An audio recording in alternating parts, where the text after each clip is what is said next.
बुलेटिनची सुरुवात एका मोठ्या बातमीने संपूर्ण देशाचं लक्ष आजच्या या बातमीकडे लागलेलं आहे।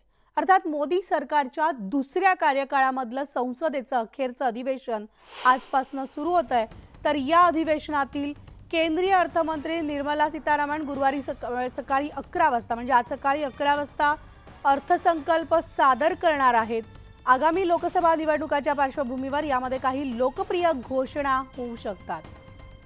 लोकसभेमध्ये सादर होणारं बजेट म्हणजे पंतप्रधान नरेंद्र मोदी यांच्या एनडीए सरकारच्या दुसऱ्या 5 वर्षांच्या कालखंडातील अंतिम वार्षिक आर्थिक विवरण असेल। तर लोकसभा निवडणूक होऊन नवं सरकार सत्तेवर येईपर्यंत देशाचा आर्थिक गाडा चालवण्यासाठी खर्चाची परवानगी देण्यासाठी हे बजेट मांडलं जाणार आहे। त्यामुळे आता अर्थसंकल्पात मोठ्या आर्थिक बदलांची शक्यता नाहीये, मात्र काही समाज घटकांना आकर्षित करणाऱ्या घोषणा केल्या जाऊ शकतात अशी माहिती मिळते।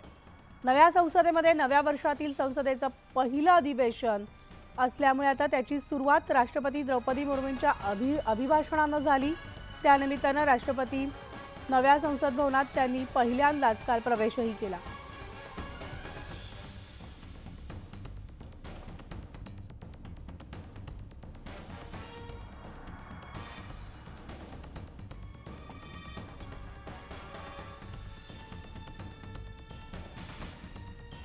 त्यामुळे आजच्या या अर्थसंकल्पाकडे निर्मला सीतारामन काय अंतरिम बजेट सादर करणार याकडे सगळ्यांचं लक्ष लागलेलं आहे।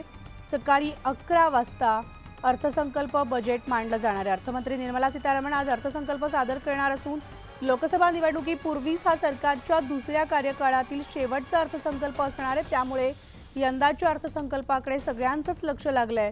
मात्र अर्थसंकल्पातून सर्वसामान्य जनतेला अनेक अपेक्षा आहेत आणि यंदाच्या अर्थसंकल्पात सरकारनं कराचा बोजा कमी करावा अशी मध्यमवर्गीयांची अपेक्षा आहे। गेल्या वर्षी सरकारनं नव्या कर प्रणालीत 7 लाखांपर्यंत कर सवलत दिली होती, तर यंदा सरकार आयकरामध्ये सूट देण्याची घोषणा करण्याची शक्यता आहे। तर सरकार प्राप्तिकर कायद्याच्या कलम 80C अंतर्गत 1.5 लाखांची वार्षिक सूट सुद्धा वाढवू शकतं आणि असं झाल्यास विमा आणि पीपीएफच्या माध्यमातून मिळणाऱ्या सगळ्या सवलतींची मर्यादा वाढेल, ज्याचा थेट लाभ हा पगारदारांना होणार आहे।